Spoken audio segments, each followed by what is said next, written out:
Chavartik, I hope you all are doing well. So our today's topic of interest is magnetic field at the point on the axis of circular coil carrying current. So आज की video में हम क्या लेने वाले हैं, coil लेने वाले हैं, ठीक है। और किसी पॉइंट पी पे हम क्या कैलकुलेट करने वाले हैं, मैग्नेटिक फील्ड। हाँ जी बच्चे पार्टी देखिए, तो हमने क्या किया है यहाँ पे, let us consider current carrying circular coil of radius a. आपने एक सर्कुलर कॉइल ले ली है जिसका रेडियस क्या है, ए है, ठीक है। और किसी पॉइंट पी पे आप मैग्नेटिक फील्ड की वैल्यू को कैलकुलेट करने वाले हैं। देखिए हमने जो यहाँ पे सर्कुलर कॉइल ली है वो कौन से में, देखिए कॉइल क्या है, एक टाइप से टू डायमेंशनल बॉडी है, सर्कल की शेप में है। तो हमने इसके लिए कौन सा प्लेन लिया है, हमने माना कि कॉइल है वाई प्लेन में, ठीक है। और हम एक्स एक्सिस स्पेस की मैग्नेटिक फील्ड को किसी पॉइंट पी पे मैग्नेटिक फील्ड की वैल्यू को कैलकुलेट करने वाले हैं। लेट्स सी, हमारे पास मान लीजिए जैसे ये समथिंग एक कॉइल है जो आपको यहाँ शो हो रही है, इसी कॉइल को मैंने यहाँ पे इस तरीके से शो किया है। अब देखिए डायरेक्शन के बारे में बात आती है कि डायरेक्शन मैग्नेटिक फील्ड की क्या होगी। सबसे पहले देखिए मैग्नेटिक फील्ड की डायरेक्शन जो है वो करंट की डायरेक्शन पर डिपेंड करती है, ये बात हमने आपको पहले भी बताया था। लेट्स सी, यहाँ पे जो कॉइल है, देखिए पीछे से करंट जा रही है और आगे वाले फेस पे करंट आ रही है। मान लीजिए जैसे आपको ये दिखाई दे रहा है ग्रीन, तो इसमें पीछे से करंट जाए और आगे करंट आए, दैट मीन्स अब आप कैसी इसकी डायरेक्शन को कैलकुलेट करेंगे, तो आपको राइट एंड थंब रूल पता होना चाहिए। राइट एंड थंब रूल के केस में हमने आपको दिखाया था, I am showing you again. हाँ जी बच्चे पार्टी, हमने एक स्ट्रेट वायर के केस में राइट एंड थंब रूल को लिया था। स्ट्रेट वायर के केस में जैसे एक वायर है, इसमें आपकी जो कर्ल फिंगर है वो रिप्रेजेंट करती है डायरेक्शन ऑफ मैग्नेटिक फील्ड को एंड थंब रिप्रेजेंट करता है डायरेक्शन ऑफ करंट को। क्लियर है। बट अगर आपके पास स्ट्रेट वायर ना हो कि आपके पास सर्कुलर कॉइल हो, ध्यान दीजिएगा दोनों ही चेंज हो रहे हैं। अगर आप एक सर्कुलर कॉइल लेते हैं, देखिए मैंने यहाँ पे कॉइल ली है जिसे मैं होल्ड करके दिखा रही हूँ आपको। सर्कुलर कॉइल में आपकी फिंगर्स रिप्रेजेंट करेंगी डायरेक्शन ऑफ करंट को और थंब रिप्रेजेंट करेगा डायरेक्शन ऑफ मैग्नेटिक फील्ड को। देखिए राइट एंड थंब रूल ही है यहाँ, लेकिन ये अपोजिट हो जाता है। जब आप स्ट्रेट वायर लेते हैं तो आपकी कर्ल फिंगर रिप्रेजेंट करती है डायरेक्शन ऑफ मैग्नेटिक फील्ड को, लेकिन अगर आप एक सर्कुलर कॉइल लेते हैं तो जो आपकी फिंगर्स हैं वो रिप्रेजेंट करती हैं डायरेक्शन ऑफ करंट को।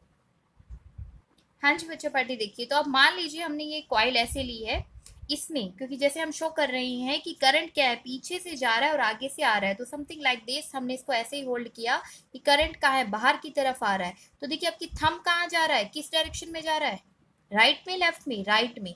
तो यहाँ पे आपका क्या होगा, मैग्नेटिक फील्ड। ध्यान दीजिए अगर आपका कॉइल की करंट की डायरेक्शन रिवर्स होती, that mean something like this, तो क्या होता, अगर आपका करंट क्या होता, पीछे से जाने की जगह ऐसे जा रहा होता, ठीक है, तो आपकी मैग्नेटिक फील्ड कहाँ होती, लेफ्ट। क्लियर है। लेकिन इस सिचुएशन में जहां पे हमारा करंट क्या है, बैकवर्ड से आउटवर्ड आ रहा है, इसीलिए जब भी आप कोई डायग्राम बनाते हैं, जैसे हम बोल रहे हैं कि बैकवर्ड से आउटवर्ड आ रहा है और थंब आपकी रिप्रेजेंट करेगा डायरेक्शन ऑफ मैग्नेटिक फील्ड को, तो हम यहाँ कॉइल में यहाँ पे इसको शो कर देते हैं समथिंग लाइक दिस। तो ये शो कर रहा है कि करंट कैसे है, ऐसे आ रहा है टेंजेंशियली, और ये समथिंग ऐसे जा रहा है, ताकि आपने जो करंट की डायरेक्शन ली है वो परफेक्टली सिंबलाइज हो जाए। नाउ अब आप किसी पॉइंट पी, जैसे कि यहाँ पे हम कोई पॉइंट ले लेते हैं बी, इस पे आपको कैलकुलेट करनी है मैग्नेटिक फील्ड की वैल्यू को। तो देखिए हम क्या करने वाले हैं, वापस जैसे हमने एक इन्फिनाइट लेंथ ऑफ वायर की केस में छोटा सा सेगमेंट लिया था, ऐसे ही यहाँ पे, ठीक है, हम दो पॉइंट्स लेने वाले हैं सी एंड डी, ठीक है। सी पॉइंट मान लीजिए ये है एंड डी पॉइंट मान लीजिए ये है। यहाँ पे हम क्या कर रहे हैं, छोटी सी लेंथ मतलब सेगमेंट कंसिडर कर रहे हैं, ठीक है। अगर इस कॉइल की कंप्लीट अगर आप ले लें कि एल है, तो ये छोटा सा सेगमेंट क्या होगा, डी एल, और इसमें से कितना करंट फ्लो करेगा, आई ही। तो करंट एलिमेंट आपके पास जैसे लास्ट टाइम की तरह हो जाएगा आई डी एल। तो इस पॉइंट पी पे आपको कैलकुलेट करना है मैग्नेटिक फील्ड। हाँ जी, तो पॉइंट पी पे मैग्नेटिक फील्ड की वैल्यू को कैलकुलेट करने के लिए हम क्या करने वाले हैं, यहाँ से एक पोजीशन वेक्टर डालने वाले हैं पॉइंट सी से इस पॉइंट पी पे। तो यहाँ पे जो लाइन इसे कनेक्ट करेगी, ठीक है, आपने इसे कॉइल बना के एक पॉइंट पी लेना है, देन आपको क्या करना है, यहाँ पे एक लाइन से इसे ऐसे कनेक्ट करना है। तो ये जो लाइन इसको कनेक्ट करेगी, दिस इज योर, ठीक है, पोजीशन वेक्टर भी कह सकते हैं, and the line which connect the circular point और पॉइंट पी। ठीक है, मान लीजिए कि ये कितना है, हमने इसका रेडियस माना था ई, देखिए डबल हैश लाइन लगा के हम शो करते हैं कि हाँ इसकी वैल्यू कितनी है, और ये मान लीजिए कि आर है। अब सबसे इंपॉर्टेंट बात, यहाँ पे आप क्या कैलकुलेट करने वाले थे, मैग्नेटिक फील्ड। क्लियर है।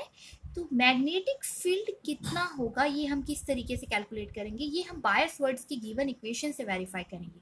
देखिए सबसे पहले हम मानते हैं कि हमने यहाँ पे दो करंट एलिमेंट्स लिए हैं, ठीक है। अब मान लीजिए 2 पॉइंट्स ले लीजिए, पहले स्मॉल एलिमेंट ऑफ लेंथ ले लीजिए, जैसे इसकी लेंथ भी कितनी है dl, इसकी लेंथ भी dl है, करंट कौन सा फ्लो कर रहा है इसमें से I। तो बायस वर्ड्स के अकॉर्डिंग पॉइंट P पे, ठीक है, इस पॉइंट P पे C की वजह से कितना मैग्नेटिक फील्ड होगा, ठीक है, ये कैलकुलेट करने वाले हैं हम। फिर हम D से कैलकुलेट करेंगे कि इस P पे कितना होगा, उसके बाद इस हम होल रिंग के लिए कैलकुलेट करेंगे। तो देखिए पहले यहाँ पे कैलकुलेट करने के लिए आपको एक कंडीशन जो बहुत अच्छे से माइंड में याद रखनी है एंगल की, कि हमने एंगल के केस में पढ़ा था कि अगर अभी आपने बायस वर्ड्स लॉ में अपने लास्ट स्पेशल केसेस में देखा था, जब भी उस पॉइंट के बीच में और उस करंट एलिमेंट के बीच में, ठीक है, मैग्नेटिक फील्ड के बीच में एंगल कितना होता था, 90 होता था, तो आपको मैक्सिमम मैग्नेटिक फील्ड मिलता था। क्लियर है? हाँ जी। तो हम यहाँ पे ले रहे हैं, हाँ जी बच्चों पार्टी, तो अब हम यहाँ पे क्या कंसीडर कर रहे हैं, मान रहे हैं जैसे इस पॉइंट P पे हमने इसे कनेक्ट किया कि मैग्नेटिक फील्ड क्या है इससे, समथिंग इन सच वे। तो ऐसे आप ये देखेंगे तो इनके बीच में कितना एंगल है, अगर यहाँ पे कोई चीज रखते हैं और ऐसे, तो कैसे है, ये परपेंडिकुलर है। देखिए अगर आप इसको स्ट्रेट रख के देखेंगे तब ये परपेंडिकुलर है, अब आप इसको किसी एंगल पे कर दे तब भी ये क्या है, परपेंडिकुलर है। हमने ऐसा ही क्यों कहा कि dB की वैल्यू जो मैक्सिमम मैग्नेटिक फील्ड है, ये हमने ऐसे ही क्यों लिया है, क्योंकि हमें एक रिजल्ट पता है बायस वर्ड्स लॉ से कि अगर ये 90 एंगल होगा तो मैग्नेटिक फील्ड हमें जो मिलने वाला है करंट एलिमेंट का, वो क्या मिलने वाला है, मैक्सिमम मिलने वाला है। हाँ जी, मान लीजिए अब यहाँ पे जिस तरीके से आपने लिया है कि ये एंगल हम कैर मान रहे हैं, अज्यूम कर रहे हैं कि कितना इन दोनों के बीच का एंगल 90 डिग्री है, ये एंगल 90 डिग्री है आपका। आप मान लीजिए कि ये जो करंट एलिमेंट से, ठीक है, पोजीशन वेक्टर का एंगल बन रहा था, वो हम सपोज कर रहे हैं कि वो एंगल क्या है, फाई। ये तो आपको शो ही रहा है कि कितना एंगल है, 90 डिग्री। तो ये बचा हुआ एंगल कितना होगा, 90 माइनस 5। हाँ जी, अब अगर ये 90 माइनस 5 है तो आप समझिए कि ये जो होल कंप्लीट एंगल है बच्चा, यहाँ से लेके यहाँ तक कंप्लीट स्ट्रेट लाइन का एंगल कितना होता है, 180। 180 में से 90 माइनस 5 ये है, 90 ये है, तो ये बचा हुआ एंगल कितना होगा, 5। क्लियर है इतना? हाँ जी। अब आप देख रहे हैं ये जो मैग्नेटिक फील्ड है, इसके क्या होने वाले हैं, कंपोनेंट्स। कैसे कंपोनेंट्स होने वाले हैं, सबसे पहले तो आप इसकी मैग्नेटिक फील्ड पॉइंट पे हम P पे कैलकुलेट करते हैं, कैसे, किसकी हेल्प से करेंगे, बायस वर्ड्स लॉ से। बायस वर्ड्स लॉ ने आपको रिलेशन दिया ही था कि मैग्नेटिक फील्ड क्या होती है, आइडियल साइन थीटा अपोन में आर स्क्वायर, और थीटा आपने यहाँ पे शो किया है कि कौन कितना एंगल ले रहे हैं हम इसके बीच में, 90 डिग्री। और डायरेक्शन ऑफ dB कहाँ है, अलोंग, देखिए कहाँ पे है, इस तरीके से है, इस तरफ, ठीक है, क्योंकि हमने मैग्नेटिक फील्ड की डायरेक्शन यही ली है।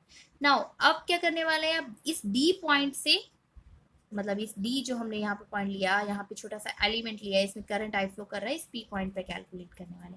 तो देखिए हम P पॉइंट पे कैसे कैलकुलेट कर लेंगे, सिमिलरली जैसे हमने अबव किया है वैसे ही हम नीचे शो कर सकते हैं। हाँ जी बच्चों पार्टी, मान लीजिए जो भी इस पॉइंट पे मैग्नेटिक फील्ड है वो आपका क्या है, dB डैश। तो ये भी कैसे कैलकुलेट करेंगे, सेम इस D पॉइंट की वजह से इस P पॉइंट पे हम देख रहे हैं दैट dB डैश किसके इक्वल हो जाएगा, KI साइन 90 अपॉन में आर स्क्वायर, क्योंकि आप ये देखेंगे ये एंगल भी कितना बन रहा है, यहाँ से हमने किस तरीके से लिया है कि इनका एंगल भी कितना हो, 90 हो। क्लियर है? डायरेक्शन ऑफ dB क्या है, अलोंग P है। अब हम क्या करने वाले हैं, ये जो dB एंड dB डैश है, ठीक है, ये हमने dB डैश एक नया ले लिया, इनको हम रेक्टेंगुलर कंपोनेंट्स में, ठीक है, 2 कंपोनेंट्स में डिवाइड करने वाले हैं। उसके बाद हम देखेंगे कौन से कंपोनेंट इफेक्टिव हैं, मतलब कि मैग्नेटिक फील्ड को कंट्रीब्यूट कर रहे हैं, और कौन से कंपोनेंट अनइफेक्टिव हैं जो कि मैग्नेटिक फील्ड को कंट्रीब्यूट नहीं कर रहे हैं। हाँ जी बच्चों पार्टी, देखिए तो बेसिकली हमने क्या कर दिया, dB और dB डैश को रिजोल्व कर रहे हैं 2 कंपोनेंट में। देखिए अगर ये एंगल फाई है तो ये भी एंगल क्या होगा, फाई। तो आपके पास ये देखिए जो एंगल इसके साथ बनता है विच इज कोस फाई, तो आपके पास ये जो आने वाला है which is dB cos phi, और ये जो ऊपर वाला है तो क्या हो जाएगा, ये dB साइन फाई। ऐसे ही यहाँ पे अगर आप देखेंगे तो एंगल क्या होगा, फाई। तो ये कंपोनेंट क्या है, dB cos phi, dB dash cos phi, and ये कंपोनेंट आपका क्या हो जाएगा, dB dash sine phi. Clear है? हाँ जी। एक चीज और, हम इस ट्रायंगल से, जो आपको यहाँ पे एक ट्रायंगल दिखाई दे रही है, इससे हम बेस हाइपोटेन्यूज परपेंडिकुलर क्या है वो देख लेते हैं। हाँ जी, देखिए ये हमने स्टार्टिंग का सबसे इंपॉर्टेंट एंगल माना था फाई, जिसके क्रॉसपॉन्डिंग ये सब वर्किंग चल रही है। तो एंगल के सामने वाला क्या होता है, परपेंडिकुलर। एंगल जिस पे रेस्ट करता है that is it's base, and this is hypotenuse. Clear है? तो अब हमें अगर बेस परपेंडिकुलर हाइपोटेन्यूज पता है तो हम फाई का कोई भी एंगल क्या कर सकते हैं, कंट्रीब्यूट कर सकते हैं। देखिए यहाँ पे अगर आप d b dash sine phi and d b sine phi देखेंगे तो दोनों ही क्या है, इक्वल एंड अपोजिट। तो ये एक दूसरे को क्या कर रहे हैं, कैंसिल कर रहे हैं। सिर्फ मैग्नेटिक फील्ड का कौन सा पार्ट कंट्रीब्यूट कर रहा है, कोस फाई वाला। क्लियर है? हाँ जी बच्चों, पार्टी देखिए तो बेसिकली इफेक्टिव कंपोनेंट हो जाएगा आपका जो कि एक्स एक्सिस के अकॉर्डिंग है। तो d b x will be equal to d b cos five आपका इफेक्टिव कंपोनेंट है। और डीबी की वैल्यू अभी हमने कैलकुलेट कर ली थी कि कितनी थी डीबी की वैल्यू, डीबी की वैल्यू हमने कैलकुलेट करी थी which is equal to mu naught upon में 4 pi r square I d. काफ़ी जगह पे आपको म्यू नॉट अपॉन 4 पाई की जगह लिखा हुआ मिल सकता है के, तो के की ही वैल्यू होती है म्यू नॉट अपॉन 4 पाई। क्लियर है? हाँ जी। अब यहाँ पे देखेंगे जो आपके लिए अननोन क्वांटिटी है वो क्या बच गया, कोस फाई। कोस फाई, तो कोस फाई क्या होता है, हम इससे निकालते हैं cos will equal to base by hypotenuse. अभी हमने आपको इस डायग्राम में दिखाया बेस बाय हाइपोटेन्यूज क्या था। तो देखिए बेस आपका क्या था ये, एंड हाइपोटेन्यूज क्या है आपका ये वाला। तो बेस क्या है आ ए, एंड हाइपोटेन्यूज कितना है आर। तो आप यहाँ पुट कर सकते हैं बच्चा party a by r. Clear है? हाँ जी। तो हमने यहाँ पे पुट कर दिया ए बाय आर, किसकी वैल्यू, कॉस फाई की। कॉस फाई की वैल्यू आप यहाँ पे ए बाय आर पुट कर सकते हैं। तो हम यहाँ पे पुट कर देंगे ए बाय कितना आ जाएगा आर। क्लियर है? हाँ जी। इससे नेक्स्ट देखिए, आप इसे वो फर्दर सोल्व कर लेंगे। आप यहाँ देखेंगे कि दैट आर स्क्वायर और आर आपका क्या हो गया, आर क्यूब। तो ये तो आपका एक कंपोनेंट निकला ना डी बी एक्स के अलावा। अगर आप चाहते हैं कि आप कंप्लीट रिंग का निकालें तो आपको क्या करना पड़ेगा, इंटीग्रेशन। क्लियर है? तो इंटीग्रेशन किसका होगा बेटा, देखो म्यू नॉट कॉन्स्टेंट है, आई कॉन्स्टेंट है, ई कॉन्स्टेंट है, 4 पाई आर क्यूब कॉन्स्टेंट है। क्या चेंज हो रही है, डी एल लेंथ एलिमेंट, क्योंकि आपने पहले कौन सा लिया था, बहुत छोटा सा लेंथ एलिमेंट लिया था। अभी हम कंप्लीट के लिए जा रहे हैं, इसीलिए हम क्या करने वाले हैं, इसका इंटीग्रेशन। हाँ जी बच्चों पार्टी देखिए, तो बेसिकली आप लेंथ लेने वाले कहाँ से कहाँ तक वेरी करेगी, कंप्लीट सर्कल के लिए क्या होता है उसका circumference which is equal to 2 pi r. ठीक है?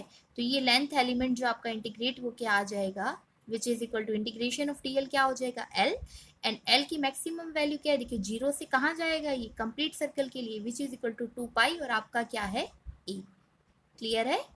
कंप्लीट रेडियस क्या है इसका, ए है ना, हमने ए रेडियस का माना है, इसीलिए आप ऐसे इस तरीके से रखेंगे। इंटीग्रेशन ऑफ डीएल आप सोल्व करेंगे तो आपके पास क्या आ जाएगा, एल। इसकी लोअर लिमिट हो जाएगी 0 एंड अपर लिमिट क्या हो जाएगी, 2 पाई ए। तो upper limit minus lower limit आप करेंगे तो आपके पास आंसर आने वाला है 2 पाई ए। इसीलिए हमने यहाँ पे पुट कर दिया mu naught I a into 2 pi a 4 pi r q. इसे फर्दर सोल्व करेंगे तो आपके पास ये समथिंग इस टाइप की इक्वेशन आ जाएगी। अब देखिए लास्टली हम क्या कर रहे हैं, आर। आर जो है आप किस टर्म में लिख रखा है इन्होंने, आर को हम कैसे लिख सकते हैं, ए स्क्वायर प्लस में एक्स स्क्वायर की पावर 1/2। कैसे, देखिए आर जो है आपके पास इस डायग्राम के अकॉर्डिंग है हाइपोटेन्यूज, और हाइपोटेन्यूज क्या होता है बच्चा, ठीक है? वैसे हमने क्या देखा था, hypotenuse square is equal to base square plus perpendicular square, ये होती है पाइथागोरस थ्योरम से। एच की वैल्यू क्या हो जाएगी, under root b square plus perpendicular square. तो यहाँ से आर की वैल्यू क्या हो जाएगी, अंडर रूट 20 प्लस में परपेंडिकुलर का स्क्वायर, ए स्क्वायर प्लस में एक्स का होल स्क्वायर। यहाँ पे आर की वैल्यू बेटा ये, लेकिन इसको क्या लिख सकते हैं, अंडर रूट की जगह हम क्या लिख सकते हैं, ए स्क्वायर प्लस में एक्स स्क्वायर की पावर 1/2। लेकिन आपके पास आर नहीं है, आर क्यूब है, आर क्यूब करेंगे तो क्या हो जाएगी, पावर 3/2। इसीलिए हमारा जो ये इंपॉर्टेंट रिजल्ट हमने ड्राइव किया है, इसमें हमारे पास क्या वैल्यू आई है, ए स्क्वायर प्लस एक्स स्क्वायर की power 3/2। So this is all about the magnetic field due to the current carrying ring.